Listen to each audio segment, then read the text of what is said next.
ഇച്ചാ എവിടേക്കാണ്? എൻ്റെ ഫ്രണ്ടിൻ്റെ വീട്ടിലേക്ക്, പാഷയുടെ വീട്ടിലേക്ക്. പാഷയുടെ വീട്ടിൽ പോയിട്ട് എന്ത് ചെയ്യാനാ? ഗെയിം കളിക്കാൻ.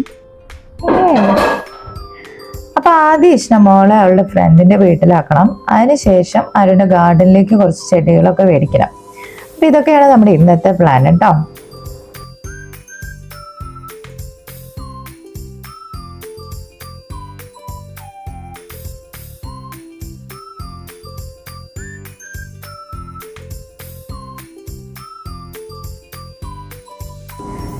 ഇവിടുത്തെ ക്ലൈമറ്റിനെ കുറിച്ച് പറയുകയാണെങ്കിൽ ഓൾമോസ്റ്റ് എല്ലാ ദിവസവും ഒരു പ്രാവശ്യമെങ്കിലും മഴ പെയ്യും കേട്ടോ.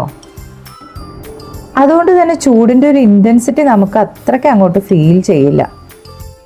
മലേഷ്യ ഒരു ഇക്വറ്റോറിയൽ റീജിയനിൽ ആയതുകൊണ്ട് തന്നെ ഒരുപാട് പച്ചപ്പ് നിറഞ്ഞ സ്ഥലങ്ങളുണ്ട് കേട്ടോ ഇവിടെ. അങ്ങനെ നോക്കുമ്പോൾ കേരളത്തിനോട് ഒരുപാട് സാമ്യവും അതുപോലെ തന്നെ പ്രകൃതി ഭംഗിയും ഒക്കെ ഉള്ള ഒരു രാജ്യമാണ് മലേഷ്യ. ഞങ്ങൾ അങ്ങനെ ഇപ്പോൾ ഇഷ്ണയുടെ ഫ്രണ്ടിന്റെ വീട്ടിലെത്തി. അങ്ങനെ ആ കുട്ടീനെ വെയിറ്റ് ചെയ്ത് നിൽക്കുകയാണ് ഇപ്പോൾ കേട്ടോ. There should be like a rainbow somewhere here because the sun is out and it's like raining a bit. അതെ, ചെറുതായിട്ട് മഴച്ചാറ്റിലൊക്കെ തുടങ്ങിയതുകൊണ്ട് ഞങ്ങൾ നൈസായിട്ട് വേഗം കാറിലേക്ക് കയറിയിരുന്നു കേട്ടോ. ഹായ്, വെയിറ്റ് ചെയ്യ്, മൈക്കത് എന്നിട്ട് പോണം.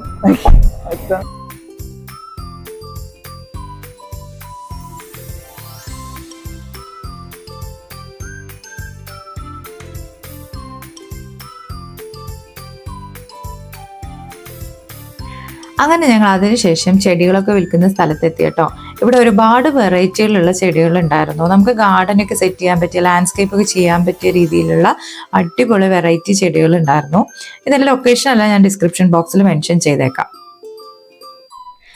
ഞാൻ നേരത്തെ പറഞ്ഞ പോലെ തന്നെ കേരളത്തിനോട് ഒരുപാട് സാമ്യമുള്ള ക്ലൈമറ്റ് ആയതുകൊണ്ടായിരിക്കണം നാട്ടിലുള്ളതുപോലെ തന്നെ റോസ്, മുല്ല, ചെത്തിപ്പൂ, ചെമ്പകം, അതുപോലെ തന്നെ വിഷുവിനൊക്കെ കൊന്നപ്പൂ വരെ നമുക്ക് ഇവിടെ കിട്ടാറുണ്ട് കേട്ടോ.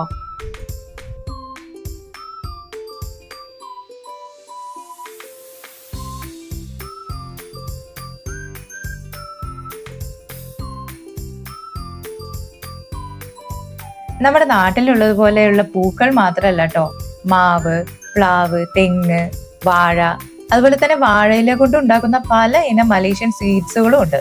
അപ്പൊ അതിനെക്കുറിച്ചൊക്കെ ഇനി വരുന്ന വീഡിയോസിൽ കാണാം കേട്ടോ.